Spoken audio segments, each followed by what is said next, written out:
El presente video muestra la práctica número 4, enlaces químicos. Esperamos sea de su agrado. Hola, mi nombre es Rubén Capistrán Morales. Hola, mi nombre es Valeria Cortés Matos. Hola, mi nombre es María Fernanda Morales Vega. Hola, mi nombre es Dulce María Reyes Melchor. Hola, buen día a todos. Mi nombre es Mariana Melina Terrazas Alemán. Hola, mi nombre es Sandy Victoria López Urbana. Para empezar con el video, tenemos objetivos al finalizar esta práctica. Objetivo número 1. Mediante la observación del paso o no de la corriente eléctrica a través de diferentes sustancias, se infiera el tipo de enlace químico. Antes de iniciar, haré un pequeño paréntesis y si aún no sabes qué es un enlace químico, ahorita te lo voy a definir. El enlace químico es la fuerza que une o enlaza dos átomos distintos o iguales. Estos se pueden clasificar en tres grandes grupos. Estos se pueden clasificar en enlaces iónicos, enlaces covalentes y enlaces metálicos. Cada una de estas debe de ser codependiente de su nivel de electronegatividad, que es una propiedad de los elementos para atraer o ceder electrones de otro. Objetivo número 2. Relacionar la influencia de la concentración con la conductividad eléctrica. Objetivo número 3. Observar si hay conductividad eléctrica en líquidos puros y en disoluciones. Objetivo número 4. Observar si hay paso de corriente eléctrica en diferentes materiales sólidos. Objetivo número 5. Relacionar los resultados obtenidos con la naturaleza de los enlaces de las sustancias estudiadas. Y ahora sí, antes de iniciar necesitamos un fundamento. El enlace químico es una situación de equilibrio, donde las fuerzas de atracción entre los átomos son contrarrestadas por fuerzas equivalentes en sentido contrario. Fuerzas de repulsión. El punto de equilibrio suele ser caracterizado por el radio del enlace y la energía. La explicación de las fuerzas involucradas en un enlace químico son descritas por las leyes de la electrodinámica cuántica. Electrodinámica cuántica. Sí, así está bien dicho. Que según San Wikipedia, la electrodinámica cuántica es una teoría de campo electromagnético. Describe los fenómenos que implican partículas eléctricamente cargadas que obran recíprocamente por medio de una fuerza electromagnética. Un poco complicado, ¿no creen? Pues bueno. Al ser este un problema de muchos cuerpos, se ocurre con frecuencia a teorías simplificadas. Estas teorías dan una idea más o menos buena de la situación real, que entre las más recurridas están: número 1. Enlace de valencia. Interacción electrostática. Esta es útil para cristales de carácter marcadamente iónico.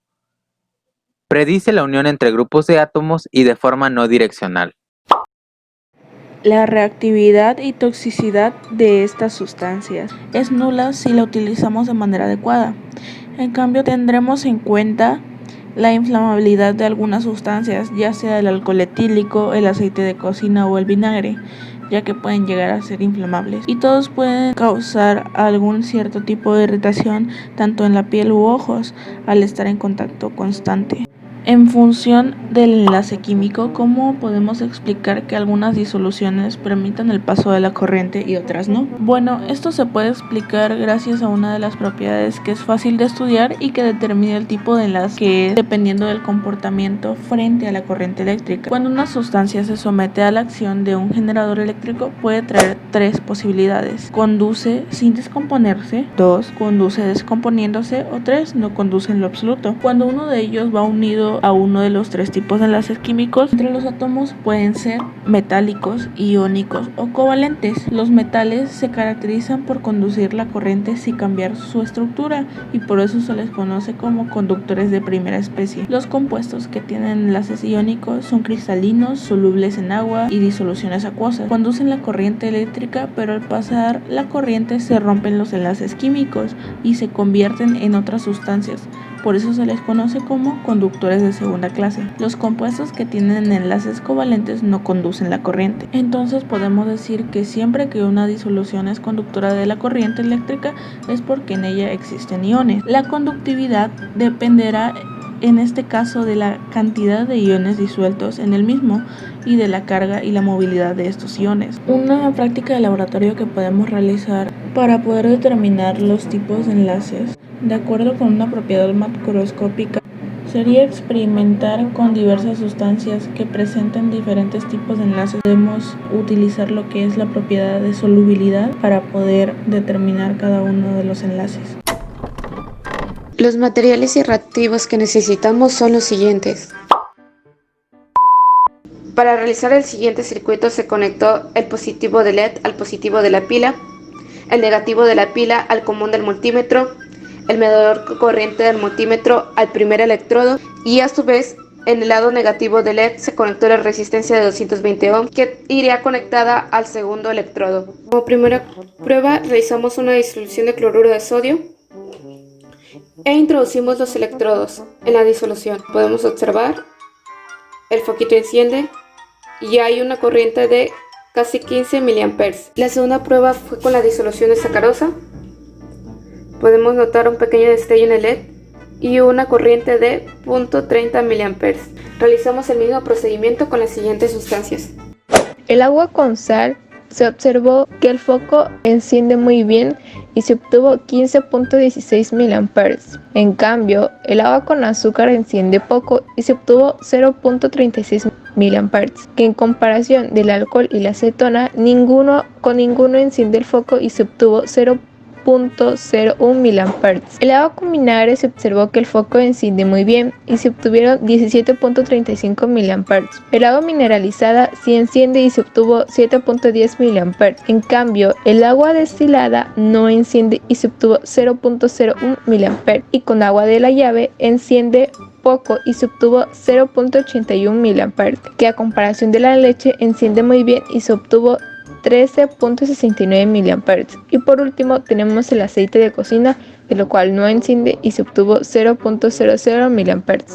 ¿Por qué el agua destilada sí conduce electricidad en la práctica? El agua destilada por sí sola no conduce electricidad debido a que su composición es pura, es decir, no contiene sales disueltas. Sin embargo, en sustancias como el agua con sal, tuvo cierto grado de conducción debido a la composición de la misma. ¿Por qué el agua de la llave permite la conductividad mejor que el agua destilada? El agua de la llave tiene mayor conducción debido a la impureza que presenta al estar en contacto con otras superficies que no aseguran la limpieza de su superficie. Además, contiene otros compuestos como sales disueltos, soluciones más conductoras. El vinagre, la solución de cloruro de sodio, la leche y el agua mineralizada fueron las soluciones que más conducción presentaron.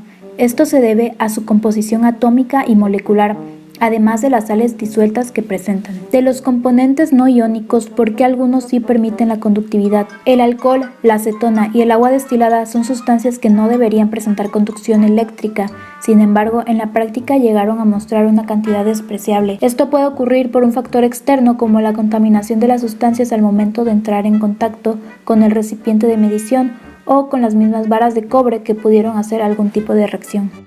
En conclusión, pudimos observar que en las disoluciones de agua destilada, aceite, alcohol y acetona no se obtuvo ninguna corriente eléctrica, ya que todas son de enlaces covalentes, pues se componen de dos átomos no metálicos. Por otro lado, las soluciones de cloruro de sodio, vinagre, agua mineralizada, leche y agua de la llave se obtuvo una corriente eléctrica, ya que todas estas son de enlace iónico. Se pudo observar un pequeño error en la comprobación de la sacarosa, ya que esta es un enlace covalente, pero se obtuvo una corriente eléctrica, y ya que pueden existir otros factores por el resultado obtenido.